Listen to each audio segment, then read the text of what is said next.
Bonjour Joanie. Bonjour. L'Association forestière de la Gaspésie, c'est quoi sa mission? Dans le fond, la mission à l'Association forestière de la Gaspésie, c'est vraiment d'éduquer la population à propos de la forêt, de sensibiliser la population aussi aux défis qui concernent les arbres et de motiver la population à la conservation de l'arbre. En 1939, ils ont décidé de créer les associations forestières au Québec et nous, on a été la première, donc ça a été officialisé en 1940. À ce moment-là, c'était l'Association forestière de la Gaspésie et du Bas-Saint-Laurent qui étaient ensemble. Après, en 2008, il y a eu une scission pour que chacune des deux associations réponde un peu plus aux besoins de leur territoire respectif. Donc, on a l'Association forestière Bas-Laurentienne et l'Association forestière de la Gaspésie, donc depuis 2008. Ça serait quoi le pourcentage de notre territoire qui est occupé par les forêts? Donc, la Gaspésie, c'est vraiment un territoire forestier. Il y en a souvent qui disent qu'en Gaspésie, on choisit, c'est la mer ou la forêt. En Gaspésie, on a plus de 90% de territoire qui est un territoire forestier. Comment la végétation est répartie en Gaspésie? Dans le fond, la végétation est répartie en deux domaines bioclimatiques plus importants. On va avoir la sapinière à bouleau blanc qui fait vraiment partie de la forêt boréale, plus au centre de la Gaspésie où est-ce qu'il y a des montagnes. Puis on va avoir la sapinière à bouleau jaune qui va être plus sur les contours de la Gaspésie. Donc où est-ce que le climat est un petit peu plus chaud et là, c'est la forêt mélangée. Puis, est-ce que vous offrez souvent des ateliers aux jeunes en école? Oui, dans le fond, présentement, nos deux naturalistes sont sur le territoire de la Gaspésie. Ils sont en train de couvrir la commission scolaire René Lévesque, la commission scolaire des Chic-Chocs. Et elles vont offrir des animations dans les écoles. Donc, ça dure pendant plusieurs semaines. Ils ont au-dessus d'une trentaine d'animations présentement de planifier pour les 2-3 prochaines semaines. Est-ce qu'on pourrait avoir un exemple des sujets qu'ils abordent avec les enfants? Oui, donc les animations, c'est vraiment pour les groupes scolaires principalement, donc au primaire et au secondaire. Les jeunes du secondaire, ça va être un peu plus l'utilisation des forêts, les utilisateurs, leurs intérêts.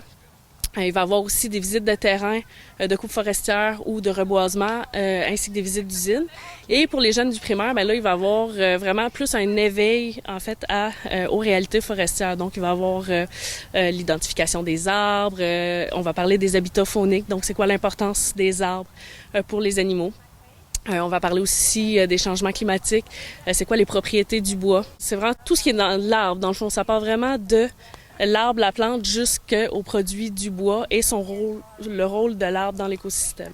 Est-ce que vous faites la promotion des métiers forestiers? Oui, bien, en faisant des visites de terrain, des visites d'usine, nécessairement, c'est en collaboration avec des entreprises de la région, qui sont des employeurs quand même importants en Gaspésie. Et ben les jeunes à ce moment-là vont avoir l'occasion de rencontrer des professionnels qui travaillent dans le secteur forestier. Vont pouvoir leur poser des questions, vont pouvoir voir un peu c'est quoi leur réalité. Donc nécessairement, ça va faire un peu la promotion de ces métiers-là pour les gens qui ont un intérêt. Nous, quand on tient des kiosques, par exemple, dans les événements, on va parler à la population générale. Donc à ce moment-là, on va vraiment parler du rôle de l'arbre dans la lutte au changement climatique, puisque il va stocker du carbone via la photosynthèse.